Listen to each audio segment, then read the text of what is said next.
Harry didn't think there was anything wrong with not being able to afford an owl. After all, he never had any money in his life until a month ago, and he told Ron so. All about having to wear Dudley's old clothes and never getting proper birthday presents. This seemed to cheer Ron up. And until Hagrid told me, I didn't know anything about being a wizard, or about my parents or Voldemort. Ron gasped. What? Said Harry.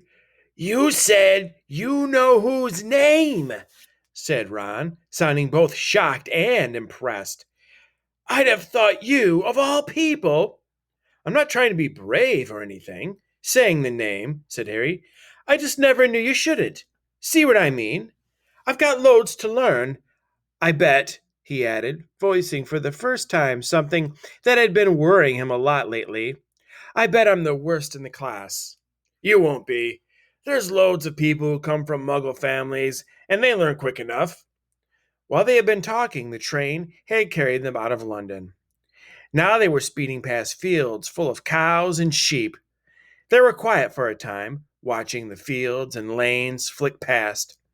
Around 12:30, there was a great clattering outside in the corridor, and a smiling, dimpled woman slid back their doors and said, Anything off the trolley, dears? Harry, who hadn't had any breakfast, leapt to his feet. But Ron's ears went pink again, and he muttered that he'd brought sandwiches. Harry went out into the corridor. He had never had any money for sweets with the Dursleys, and now that he had pockets rattling with gold and silver, he was ready to buy as many Mars bars as he could carry. But the woman didn't have Mars bars. What she did have were Bertie Bott's every flavor beans, Drobel's best blowing gum, chocolate frogs, pumpkin pasties, cauldron cakes, licorice wands, and a number of other strange things Harry had never seen in his life. Not wanting to miss anything, he got some of everything and paid the women 11 silver sickles and 7 bronze knuts. Ron stared as Harry brought it all back into the compartment and tipped it onto an empty seat. Hungry, are you? Starving, said Harry, taking a large bite out of a pumpkin pasty. Ron had taken out a lumpy package and unwrapped it. There were 4 sandwiches in there. He pulled one of them apart and said, She always forgets I don't like corned beef. Swap you for one of these, said Harry, holding up a pasty. Go on. You don't want this. It's all dry, said Ron. She hasn't got much time, he added quickly. You know, with 5 of us. Go on, have a pasty, said Harry, who had never had anything to share before, or, indeed, anyone to share it with. It was a nice feeling, sitting there with Ron, eating their way through all Harry's pasties and cakes. The sandwiches lay forgotten. What are these? Harry asked Ron, holding up a pack of chocolate frogs. They're not really frogs, are they? He was starting to feel that nothing would surprise him. No, said Ron, but see what the card is. I'm missing Agrippa. What? Oh, of course, you wouldn't know. Chocolate frogs have cards inside them. You know, to collect. Famous witches and wizards. I've got about 500, but I haven't got Agrippa or Ptolemy. Harry unwrapped his chocolate frog and picked up the card. It showed a man's face. He wore half-moon glasses, had a long crooked nose, and flowing silver hair, beard, and mustache. Underneath the picture was the name Albus Dumbledore. So this is Dumbledore, said Harry. Don't tell me you never heard of Dumbledore, said Ron. Can I have a frog? I might get Agrippa. Thanks. Harry turned over his card and read, Albus Dumbledore, currently headmaster of Hogwarts, considered by many the greatest wizard of modern times. Professor Dumbledore is particularly famous for his defeat of the dark wizard Grindelwald in 1945, for the discovery of the 12 uses of dragon's blood, and his work on alchemy with his partner Nicholas Flamel. Professor Dumbledore enjoys chamber music and 10-pin bowling. Harry turned the card back over and saw, to his astonishment, that Dumbledore's face had disappeared. He's gone. Well, you can't expect him to hang around all day, said Ron. He'll be back. No, I've got Morgana again, and I've got about 6 of her. Do you want it? You could start collecting. Ron's eyes strayed to the pile of chocolate frogs, waiting to be unwrapped. Help yourself, said Harry. But in, the muggle world, people just stay put in photos. Do they? Wait, they don't move at all? Ron sounded amazed. Weird. Harry stared as Dumbledore sidled back into the picture on his card and gave him a small smile. Ron was more interested in eating the frogs than looking at the famous witches and wizards cards. But Harry couldn't keep his eyes off them. Soon he had not only Dumbledore and Morgana, but Hengist of Woodcroft, Alberic Grunion, Circe, Parlesius, and Merlin. He finally tore his eyes away from the Druidess Sleodona, who was scratching her nose, to open a bag of Bertie Bott's every flavor beans. You want to be careful with those, Ron warned Harry. When they say every flavor, they mean every flavor. You get all the ordinary ones like chocolate and peppermint and marmalade. But then you could get spinach and liver and tripe. George reckons he had a bogey flavored one once. Ron picked up a green bean, looked at it carefully, and bit into a corner. Blah! See? Sprouts. They had a good time eating the every flavor beans. Harry got toast, coconut, baked bean, strawberry, curry, grass, coffee, sardine, and was even brave enough to nibble the end off a funny gray one Ron wouldn't touch, which turned out to be pepper. The countryside now, flying past the window, was becoming wilder. The neat fields had gone. Now there were woods, twisting rivers, and dark green hills. There was a knock on the door of their compartment, and the round-faced boy, Harry, had passed on platform 9 3/4 came in. He looked tearful. Sorry, he said, but have you seen a toad at all? When they shook their heads, he wailed, I've lost him. He keeps getting away from me. He'll turn up, said Harry. Yes, said the boy miserably. Well, if you see him, he left.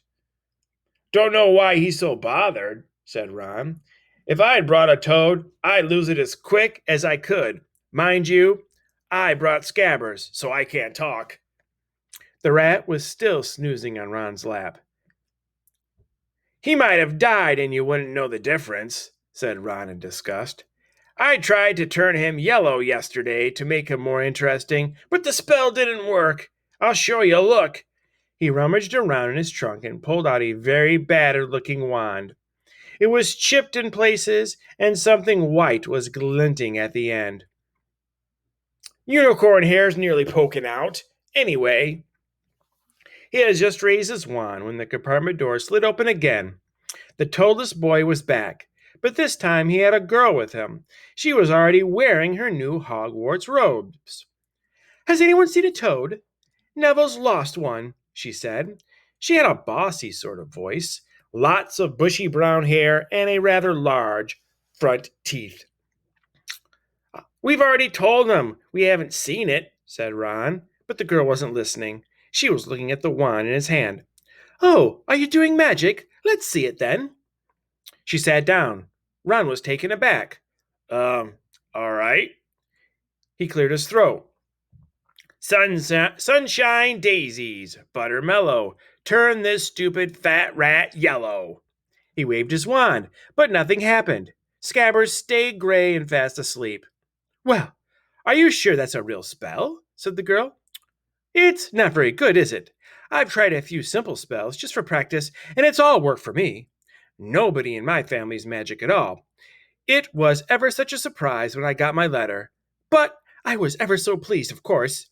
I mean, it's the very best school of witchcraft there is. I've heard. I've learned all our set books off by heart, of course. I just hope it'll be enough. I'm Hermione Granger, by the way. Who are you?" She said all this very fast. Harry looked at Ron and was relieved to see by his stunned face that he hadn't learned all the set books off by heart either. "I'm Ron Weasley," Ron muttered. "Harry Potter," said Harry. "Are you really?" said Hermione. "I know all about you, of course. I've got an extra book for background reading, and you're in Modern Magical History and the Rise and Fall of the Dark Arts and Great Wizarding Events of the 20th Century." "Am I?" said Harry, feeling dazed. "Goodness! Didn't you know? I'd have found out everything I could if it was me," said Hermione. "Do either of you know what house you'll be in? I've been asking around, and I hope I'm in Gryffindor. It sounds by far the best. I hear Dumbledore himself was one, but I suppose Ravenclaw wouldn't be too bad. Anyway, we better go and look for Devil's Toad. You two had better change, you know. I expect we'll be there soon." And she left, taking the toadless boy with her. "Whatever house I'm in, I hope she's not in it," said Ron. He threw his wand back into his trunk. "Stupid spell. George gave it to me, but he knew it was a dud." "What house are your brothers in?" asked Harry. "Gryffindor," said Ron.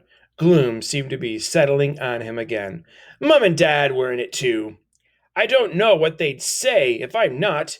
I don't suppose Ravenclaw would be too bad, but imagine if they put me in Slytherin."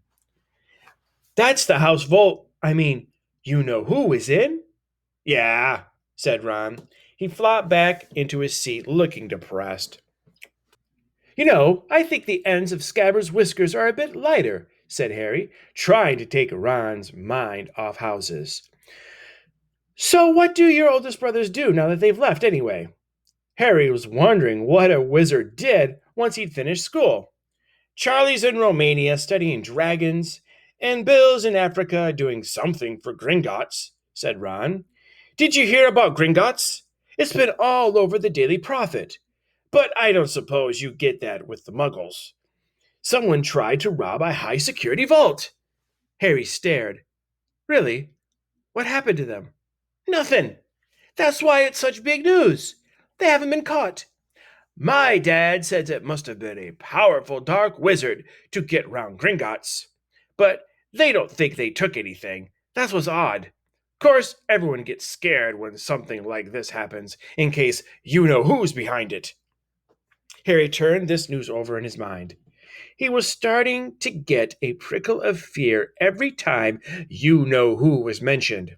He supposed this was all part of entering the magical world, but it had been a lot more comfortable saying Voldemort without worrying. "What's your Quidditch team?" Ron asked. I don't know any," Harry confessed. "What?" Ron looked dumbfounded. "Oh, you wait. It's the best game in the world." And he was off, explaining all about the four balls and the positions of the seven players, describing famous games he'd been to with his brothers, and the broomstick he'd like to get if he had the money. He was just taking Harry through the finer points of the game when the compartment doors slid open yet again, but it wasn't Neville that told this boy or Hermione Granger this time. Three boys entered, and Harry recognized the middle one at once. It was the pale boy from Madame Malkin's robe shop. He was looking at Harry with a lot more interest than he'd shown back in Diagon Alley. "Is it true," he said, "they're saying all down the train that Harry Potter's in this compartment? So it's you, is it?" "Yes," said Harry. He was looking at the other boys. Both of them were thick-set and looking extremely mean. Standing either side of the pale boy, they looked like bodyguards.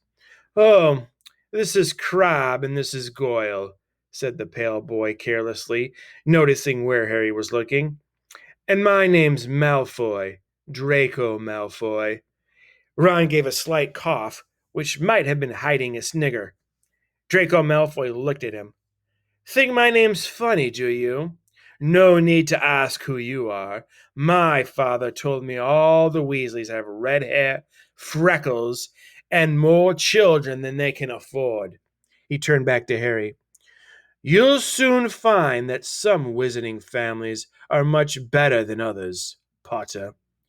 You don't want to go making friends with the wrong sort. I can help you there. He held out his hand to shake Harry's, but Harry didn't take it. I think I could tell who the wrong sort are, for myself, thanks, he said coolly. Draco Malfoy didn't go red, but a pink tinge appeared in his pale cheeks. I'd be careful if I were you, Potter, he said slowly. Unless you're a bit politer, you'll go the same way as your parents. They didn't know what was good for them either. You hang around with riffraff like the Weasleys and that Hagrid, and it'll rub off on you. Both Harry and Ron stood up. Ron's face was as red as his hair. Say that again, he said.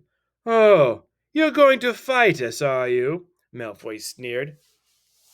Unless you get out now, said Harry, more bravely than he felt, because Crabbe and Goyle were a lot bigger than him or Ron. Boys, we don't feel like leaving, do we, boys? We've eaten all our food, and you still seem to have some. Goyle reached towards the chocolate frogs next to Ron. Ron leapt forward, but before he so much as touched Goyle, Goyle let out a horrible yell. Scabbers the rat was hanging off his finger. Sharp little teeth sunk deep into Goyle's knuckle. Crabbe and Malfoy backed away as Goyle swung Scabbers round and round, howling. And when Scabbers finally flew off and hit the window, all three of them disappeared at once. Perhaps they thought there were more rats lurking among the sweets, or perhaps they'd heard footsteps, because a second later Hermione Granger had come in. What has been going on? She said, looking at all the sweets all over the floor and picking up Scabbers by the tail. I think he's been knocked out, Ron said to Harry. He looked closer at Scabbers. No, I don't believe it. He's gone back to sleep. And so he had. You've met Malfoy before? Harry explained about their meeting in Diagon Alley. I've heard of his family, said Ron darkly. They were some of the first to come back to our side after you-know-who disappeared. Said they'd been bewitched. My father doesn't believe it. He says Malfoy's father didn't need an excuse to go over to the dark side. He turned to Hermione. Can we help you with something? You'd better hurry up and put your robes on. I've just been up the front to ask the driver, and he says we're nearly there. You haven't been fighting, have you? You'll be in trouble before we even get there. Scabbers has been fighting, not us, said Ron, scowling at her. Would you mind leaving while we change? All right. I only came in here because people outside are behaving very childishly. Racing up and down the corridors, said Hermione in a sniffy voice. And you've got dirt on your nose, by the way. Did you know? Ron glared at her as she left. Harry peered out of the window. It was getting dark. He could see mountains and forests under a deep purple sky. The train did seem to be slowing down. He and Ron took off their jackets and pulled on their long black robes. Ron's were a bit short for him. You could see his trainers underneath them. A voice echoed through the train. We will be reaching Hogwarts in 5 minutes' time. Please leave your luggage on the train. It will be taken to the school separately. Harry's stomach lurched with nerves, and Ron, he saw, looked pale under his freckles. They crammed their pockets with the last of the sweets and joined the crowd thronging the corridor. The train slowed right down and finally stopped. People pushed their way towards the door and out onto a tiny, dark platform. Ron shivered in the cold night air. Then a lamp came bobbing over the heads of the students, and Harry heard a familiar voice. First years! First years over here! All right there, Harry? Hagrid's big hairy face beamed over the sea of heads. Come on, follow me. Any more first years? Mind your step now. First years, follow me. Slipping and stumbling, they followed Hagrid down what seemed to be a steep, narrow path. It was so dark, either side of them, that Harry thought there must be thick trees there. Nobody spoke much. Neville, the boy who kept losing his toad, sniffed once or twice. You'll get your first sight of Hogwarts in a sec, Hagrid called over his shoulder. Just round this bend here. There was a loud "Ooh!" The narrow path had opened suddenly on to the edge of a great black lake. Perched atop a high mountain on the other side, its windows sparkling in the starry sky, was a vast castle with many turrets and towers.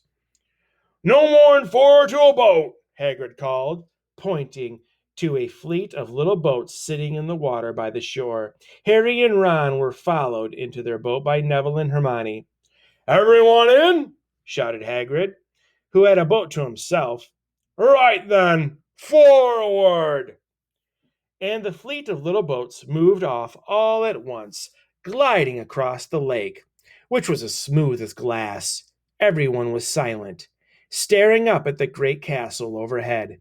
It towered over them as they sailed nearer and nearer to the cliff on which it stood.